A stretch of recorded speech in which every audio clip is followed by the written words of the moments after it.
Hello everyone, this is Namasivayam. I am going to deliver a lecture on Introduction to Python Programming.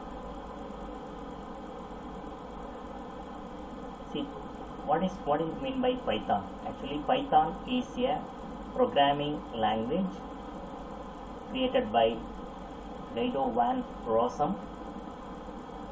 Actually, he started implementing Python in early 1989. Actually, Python is a very simple programming language like English language, so that any user can able to learn Python without any problem. That means they doesn't even know they will not face any issues when learning Python. Actually, Python is a interpreter language. First of all, let me explain what do you mean by interpreter.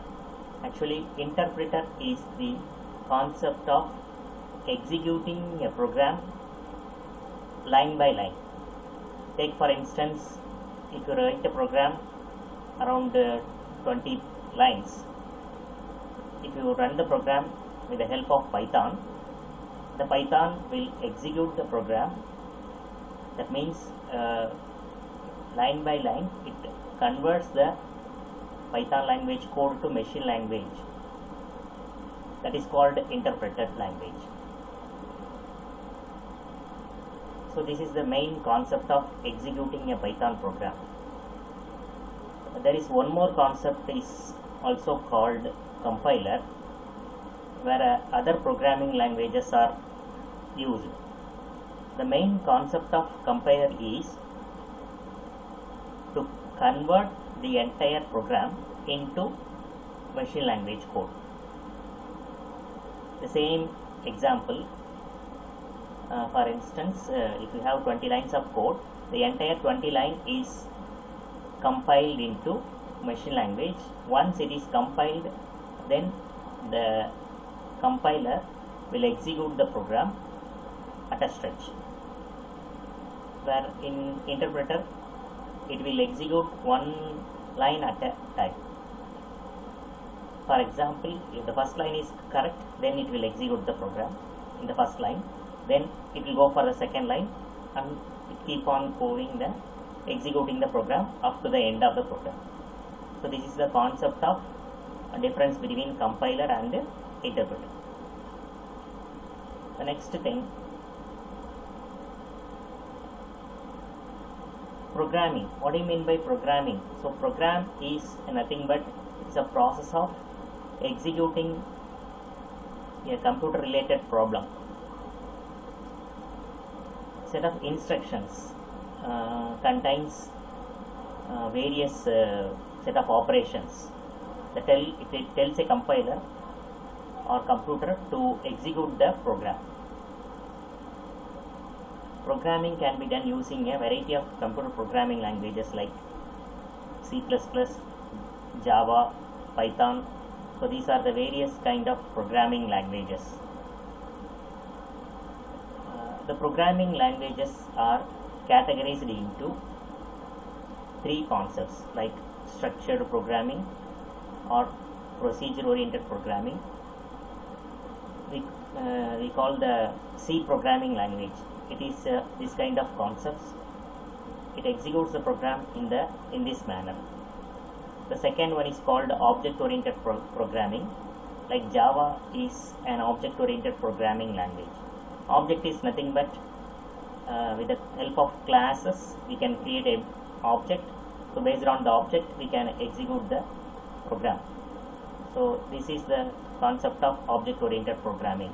It has various functions when compared to structured programming. The third one is called functional programming, like JavaScript and Python. So these are the functional programming programs. And we move on to the syntax of Python. First of all, what do you mean by syntax is it refers the structure of the language. each and every programming language, they have a separate syntax for when writing a program. See, if you follow the syntax, then the compiler or interpreter, it won't give any errors when running the program. So the syntax may differ from one programming language to another. Take for instance, if you want to print a statement called hello world in your screen, you have to use print statement in Python. So this is the simple example for using the syntax. Then we have set of features of Python. So what do you mean by the main features of Python? Or it is very simple and easy when compared to other programming languages like C++, Java. So it has very easy to learn. Then it is a free open source concept, so anyone can download it from the net and they can easily run a simple Python program to advanced level Python program like machine learning or deep learning. So it can be applicable for simple to advanced level programming. Then it is also applicable for high level programming also. Then it is a major advantage is called platform independent.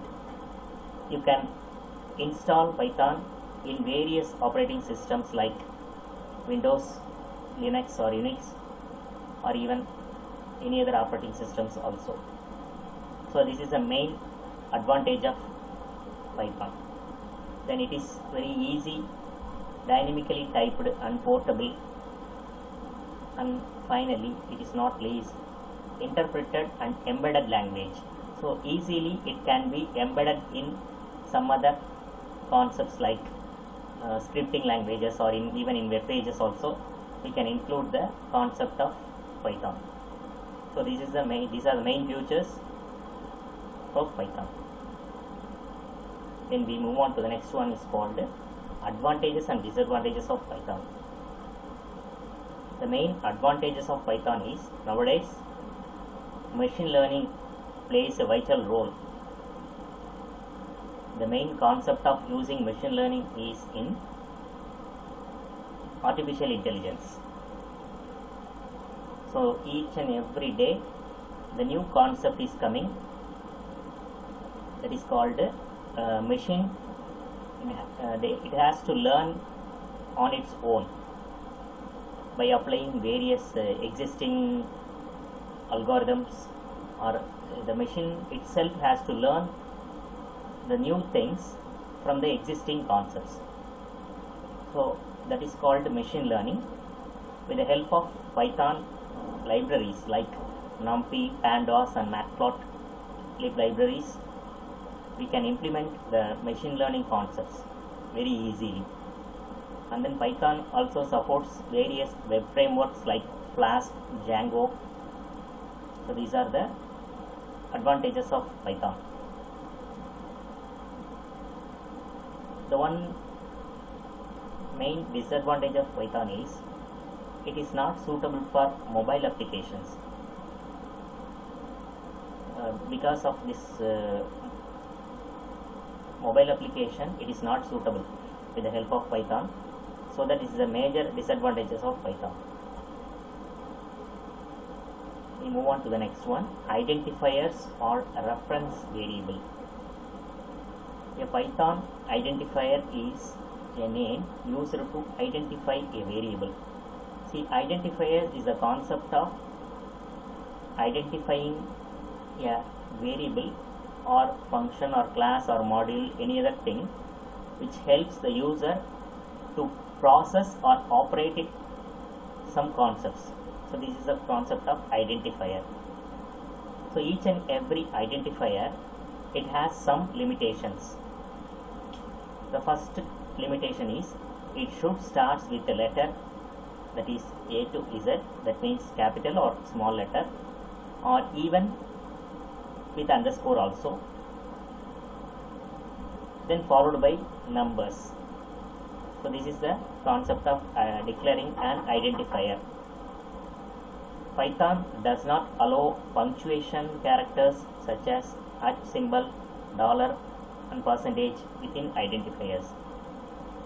So it's a case sensitive programming language.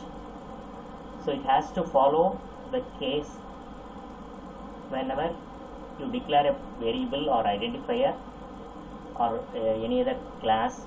You have to follow these concepts very strictly.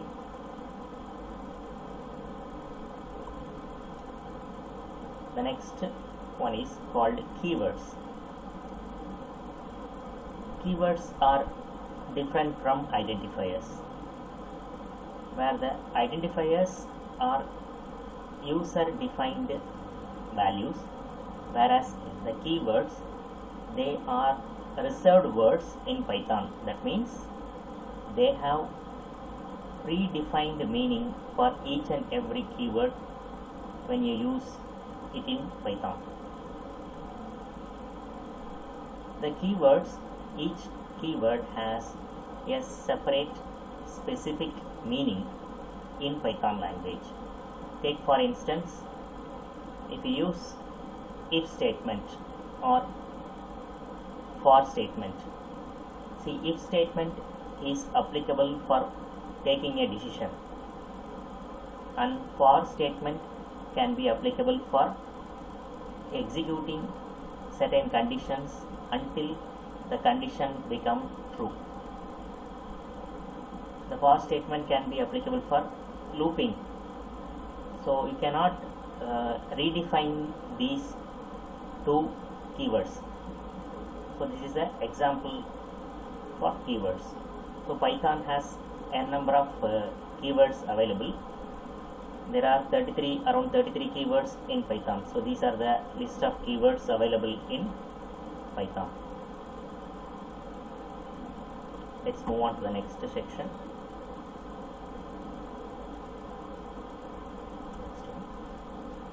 Commenting statements. The commenting statements are the statements it can be used in the program. Where exactly it can be used means it improves the readability of the program. See, when you write a program, not even in Python, in any other language like C, C++ or Java, each programming language has a separate commenting statements. So the commenting statements will not be executed when compiling or interpreted in any other languages. So this concept is similarly adopted by Python also. So here the commenting statement should be starts with hash symbol. So the single line comment and multi-line comment, for both the things the hash symbol can be applicable. Next we move on to the data types. See, before we get into the data types, what do you mean by data? So data are the collection of information which can be processed in any language. Without the data, we cannot even write a program in any language. So the data must be given as an input from the user. Similarly, you can get the data from the program in any form, whether the data may be get it from the user or the data may be get it from a file, like that. The data can be processed in any languages. So similarly, if you get the data, so the data may be in different form, like numbers, characters, or even images or audio or video. So these are the various kinds of data available for processing. So in every programming language, data can be categorized into various concepts. Let's move on to the what are the types of variables available in Python. See, there are 5 categories of data types available in Python. The first one is called numeric and dictionary, boolean, set, then sequence. So these are the 5 major classifications of data types. So numeric, in the sense only numbers are called numeric. The numeric data can be furtherly divided into integer, complex number and float. So these are the subcategories of numeric data type. So integer, in the sense it has the whole number. We will discuss in the next slide all these things.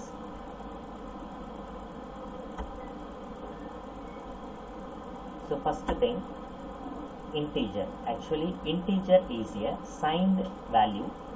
They are often called as integer.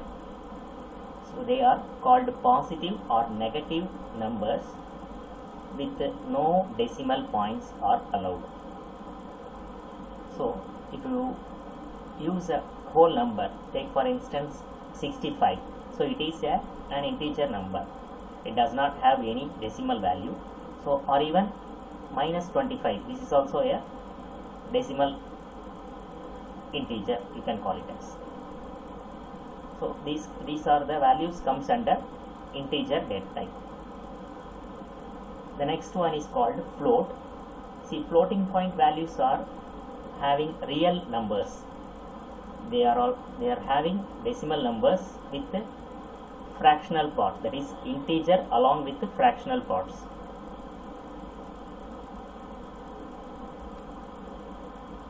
The next one is called complex numbers, whereas the complex numbers have imaginary numbers, that is the real part of a number and imaginary part of a number. Combination of these two things are called complex numbers. Take for instance, in this example 3.14 is a complex number. So it has to be identified with J, that is J represents the complex number. Here one more example, A plus BJ. A is a real number, then B is a imaginary number. J represents the complex number. So the A plus BJ, the whole thing represents as a complex number. Similarly, they have given examples of each and every data types. 10 is an example of integer. Then long, which is also having an example. Long is nothing but an integer number with more size. Then float is also the example given, 0.0 is float value. Then complex, which I have we have discussed it earlier. Then we move on to the next one. Next type is called boolean. What is the boolean data type refers? There are two values in binary form. We all know that 0 and 1. So these are the binary values in the binary number system. So 0 represents false, 1 represents true. So these two values are given a data type called boolean. If you declare a boolean variable, it has only two values called true or false. So it can be used for calculating or checking some conditions. Next we move on to the next one, string. String can be defined as a sequence of characters. Characters are nothing but the alphabets. The alphabets are from A to Z. It may be capital letter or small letter. If you combine collection of characters, it is called a string. Strings can be considered as a sequence where all the elements are characters. Here I have given an example called hello, HELLO, then world. See, hello, in this hello world string there are collection of characters are available. How many characters are there means 12 characters. Collection of these 12 characters, it will form a string. So this is the example of string data type. So it also supports space, comma, so everything is allowed inside the string. Next one, so this is up to this the data types are completed. The next concept is called typecasting. When you process the data may be in any form. As I said earlier, it may be integer or float or character or string or even boolean. The data may be in any form. Sometimes we may use the data directly as it is in the program, or sometimes we can convert the data from one form to another form for better execution or to get the exact result. So in that case, we need to convert one data type to another type to process the calculation based on the requirement. So this concept of converting one data type to another type is called typecasting or type conversion. So there are two classifications of type conversions available in Python. The first one is called implicit, the second one is called explicit. So implicit means the Python itself automatically converts from one data type to another type without forcing by the user. So this is the concept of implicit type conversion. Whereas explicit type conversion, the user has to convert one data type to another type with the help of with a specific data type has to be given by the user. So this is the explicit type conversion. Take for instance integer to float conversion. If you declare a variable int, num int is a int variable. I have assigned 123 to the variable. Then float, num float is a float variable that has 1.23 value. Suppose if you add these two values, num int plus num float, then you will get the result called 124.23. Num new, that is the result variable. The result variable will have the value called 124.23. If you want to check the data type, you can use type keyword. Within the print statement, you can specify type of num int, that is the variable, first variable, integer. So it will return class int. So first variable is a type of integer category. Similarly, we print the second value, it will print the class float. Then we print the result also. The result is also comes under float because we are adding integer value along with the float value. So the result is obviously will be the float value. So num new will be considered as a float value. So this is the concept of converting integer to float. Next we move on to the next concept called operators. See, operators are they plays a major role in programming languages. Not even in Python, in any programming languages. So majorly in all the programming languages, they have been classified around 6 to 7 operators. Where in Python also they have been classified into 7 categories. So these are the various types of operators available in Python. We'll discuss one by one. See, this is the arithmetic. These are the arithmetic operators. By using these arithmetic operators, we can perform operations like addition, subtraction, multiplication, division, modulus or exponentiation, floor division. So addition means it is going to add two numbers. Subtraction, similarly subtract a number from another number. Then multiplication or division, we all know that. Modulus means it is going to divide one number to another number so that the result will be remainder of the division. Then exponential means it is going to calculate the power of x, y, that is x power y. Then floor division, it is going to calculate the quotient of x divided by y. So these are the operators that is going to assign some value. Equal to, plus equal to, minus equal to, star equal to, slash equal to, like that. We can assign as well as adding also.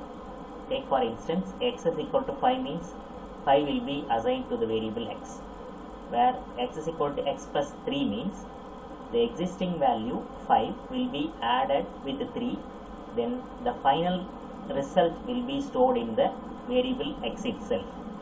So for that purpose, we can shortly assigning the value by applying the plus equal to operator.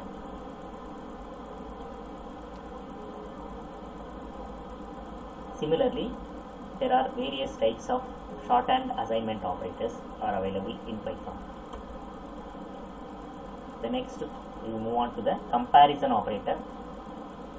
There are 6 comparison operators available in Python.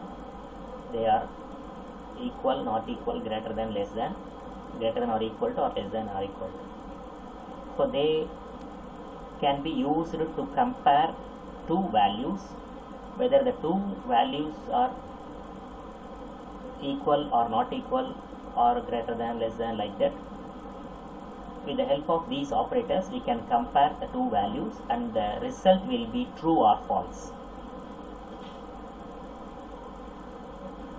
So with the help of these comparison operator, we can check the condition based on the result, then we move on further.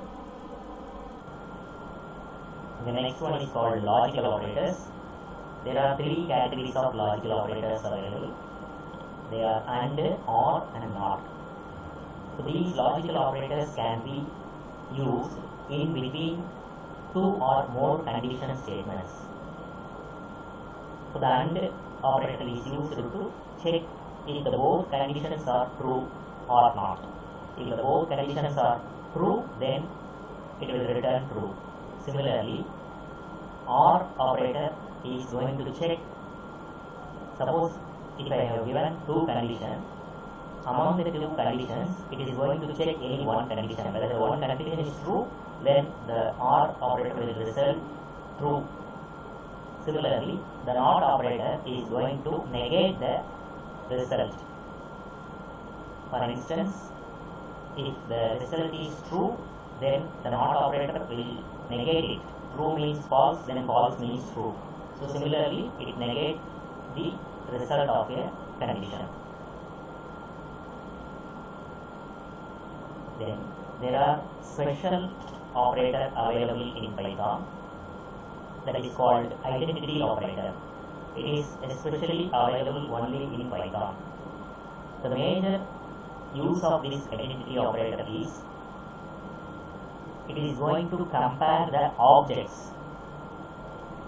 Take for instance, x is an object, similarly y is also an object. X is y. I can view like this. So it will return true if both the variables are the same object. Suppose if it has different values, it will return false. Similarly, is not. So So it returns true if both the variables are not the same object. Same object means same memory location. They are actually processing the same memory location means it will return true.